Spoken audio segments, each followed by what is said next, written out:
Introdução à psicofarmacologia.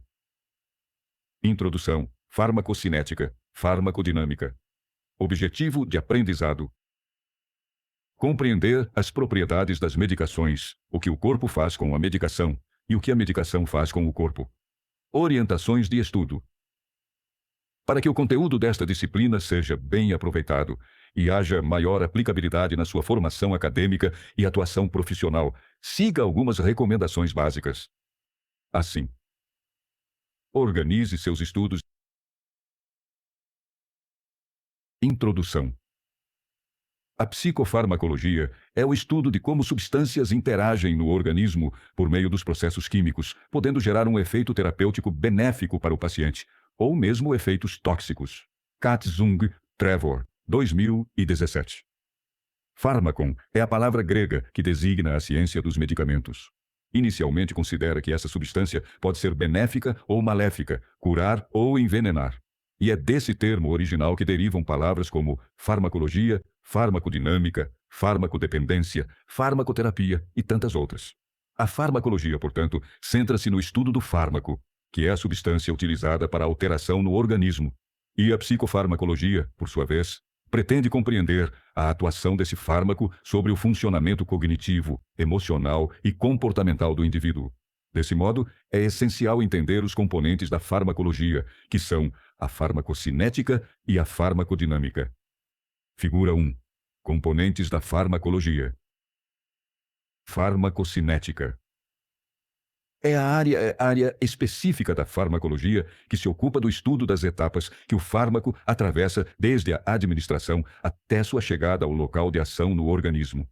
Essas etapas são a absorção, distribuição, metabolismo, biotransformação e excreção, ADMI. Assim, a farmacocinética envolve o estudo e a caracterização dos processos.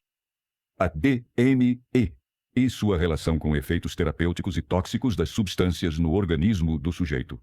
O primeiro aspecto a ser considerado é o transporte da substância através das membranas celulares, que pode ser realizado com ação local ou com ação sistêmica.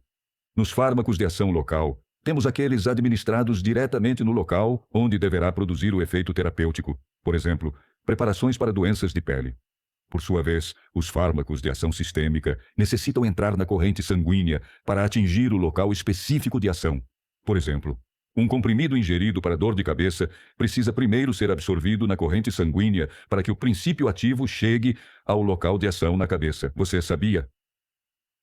Os antidepressivos são fármacos de ação sistêmica, uma vez que são administrados oralmente, absorvidos pelo trato gastrointestinal.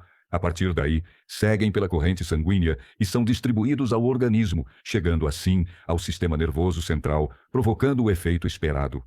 Por outro lado, é importante destacar que o efeito de uma substância no organismo está diretamente relacionado à quantidade do fármaco que é absorvida e à concentração dele que chega até o local de ação, bem como ao tempo que essa substância permanece no organismo.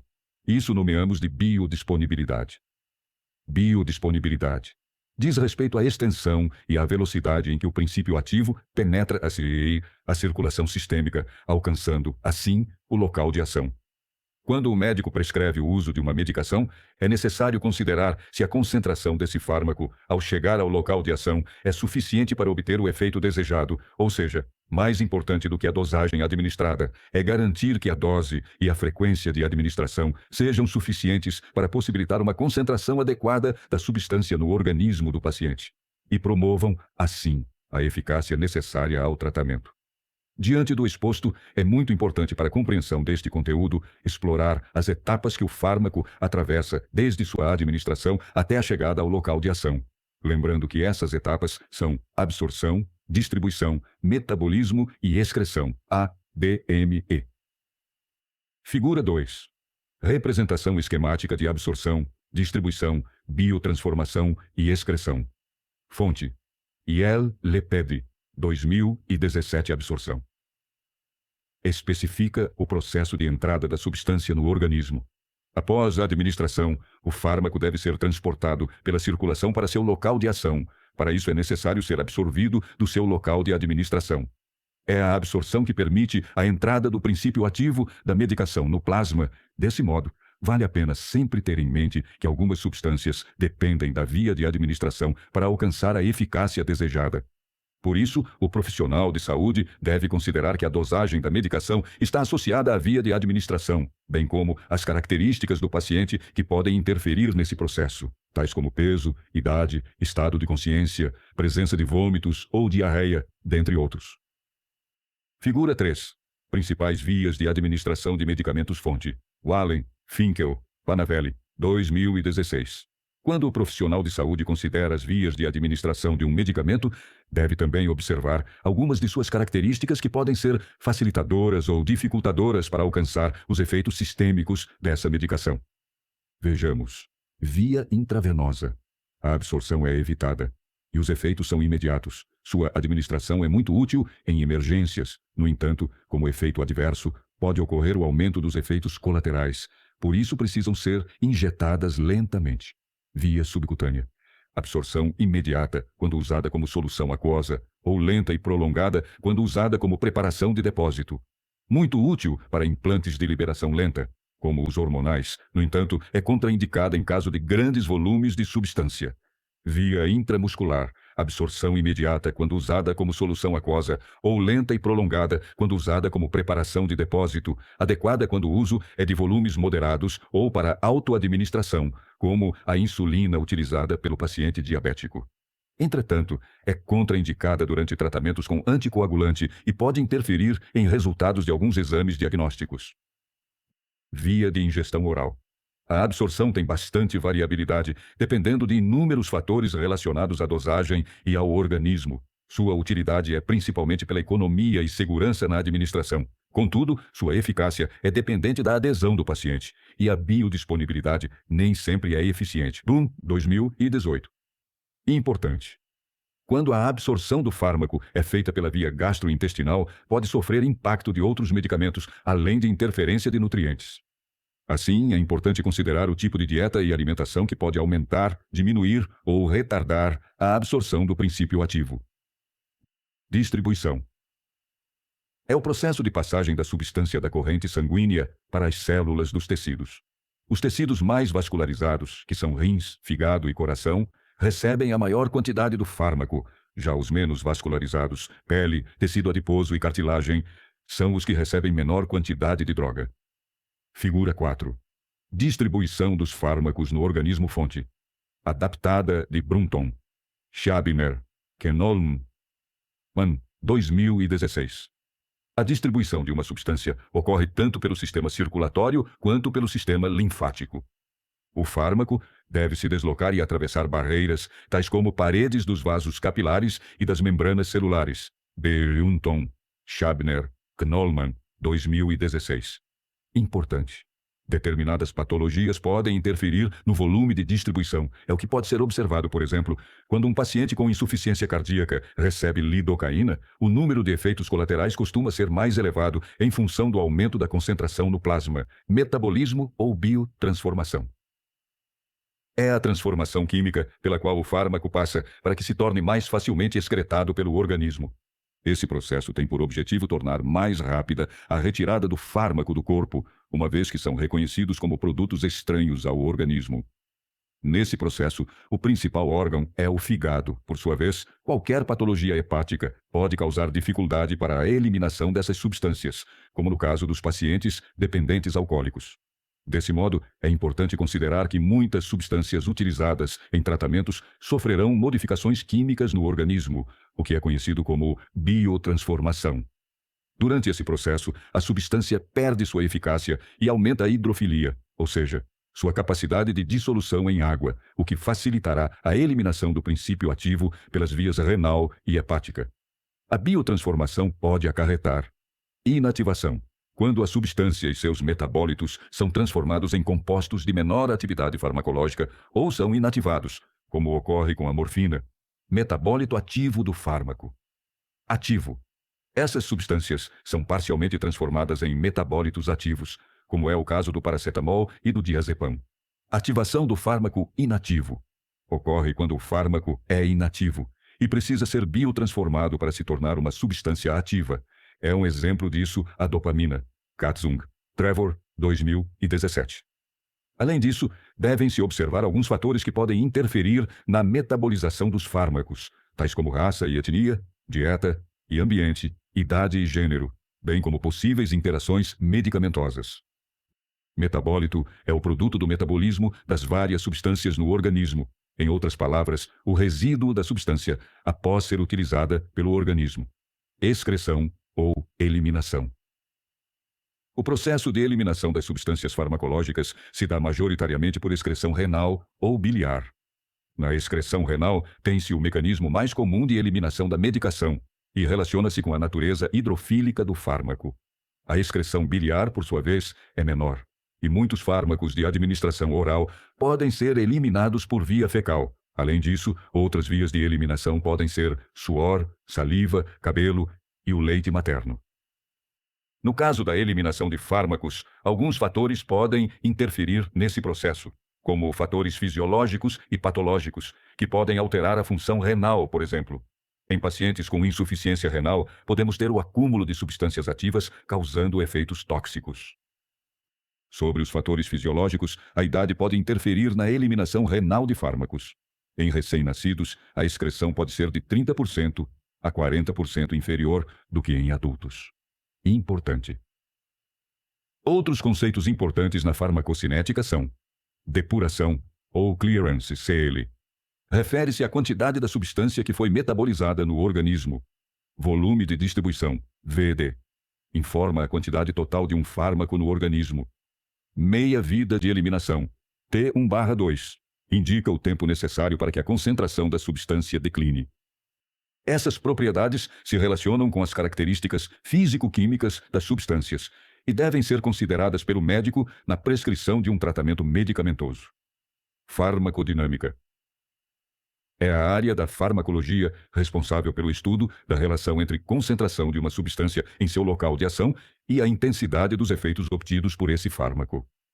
A farmacodinâmica investiga os locais de ação, mecanismos de ação e efeito da substância no organismo, além da relação entre a dose do fármaco e o impacto dos efeitos e possíveis variações de resposta de um fármaco.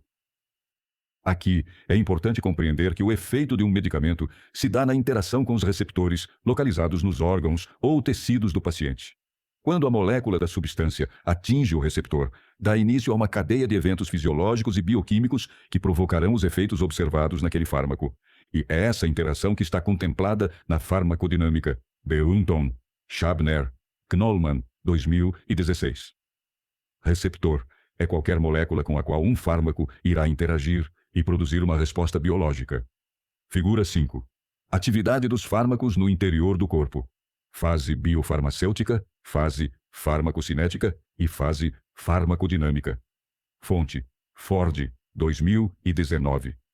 O fármaco atinge seu potencial máximo em áreas específicas chamadas de local de ação ou local-alvo. Essa ação se dá por dois princípios básicos: alteração da função celular e alteração do ambiente celular. Alteração da função celular. Uma substância não modifica completamente a função de uma célula, mas pode alterá-la por aumento ou diminuição de determinadas funções fisiológicas, por exemplo, redução da pressão arterial ou aumento de frequência cardíaca. Nesse ponto é importante ressaltar dois princípios: ação farmacológica mediada por receptores, interação fármaco-receptor, que produz a alteração na função celular, ocorre quando a molécula da substância se liga-se a um local de ação, o receptor, e produz uma resposta farmacológica. Um fármaco agonista se liga a um receptor e o estimula a produzir uma resposta terapêutica. Um antagonista se liga a receptores, mas não os estimula. Neste caso, a ação terapêutica consiste em bloquear a função do receptor.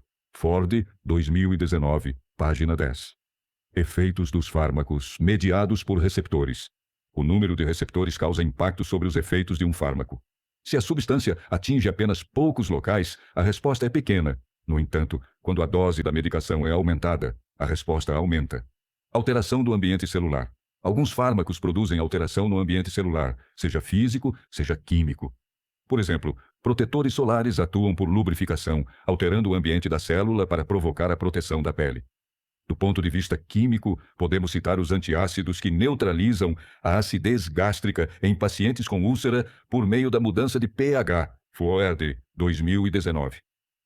As proteínas atuam tanto como receptores farmacológicos quanto como receptores de ligação de reguladores endógenos, que são conhecidos como receptores fisiológicos e têm um padrão de muita seletividade.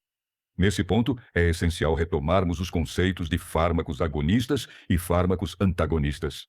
O fármaco agonista é aquele que se liga a um receptor e o ativa. Se a substância se conecta ao local de ação, ativando ou potencializando sua função, ele é um fármaco agonista. Além disso, a potência da medicação deve ser observada a partir da concentração a ser administrada pelo profissional de saúde, pois isso interfere na resposta biológica a ser alcançada. Beunton, Schabner, Knollmann, 2016. Figura 6. Agonista e antagonista. Além disso, os fármacos agonistas podem ser agrupados como agonistas plenos, parciais ou inversos. Os agonistas plenos são aqueles que produzem a resposta máxima em um local de ação. Já os agonistas parciais demonstram eficácia parcial, mesmo quando usados com concentração elevada. E os agonistas inversos são os fármacos que regulam o receptor em um estado inativo. Figura 7. Agonistas. Por sua vez, os fármacos antagonistas atuam bloqueando o efeito de uma substância específica, ou seja, bloqueiam ou minimizam a ação de substâncias por meio da ligação aos receptores, inativando-os e impedindo a ligação de outro fármaco. Um exemplo seria dizer que esse fármaco funciona como uma chave na fechadura, impedindo a inserção de outra chave. O antagonismo do fármaco pode se dar por resultado de uma competição com um agonista ao tentar se ligar ao local de ação no receptor, o que chamaremos de interação sintópica, ou pode ser por interação com outros locais do receptor, o chamado antagonismo alostérico. Além disso, podemos encontrar a combinação entre um agonista com o antagonista, o que se chama antagonismo químico, ou por antagonismo funcional, quando o agonista tem seu efeito celular ou fisiológico inibido por um antagonista. Importante.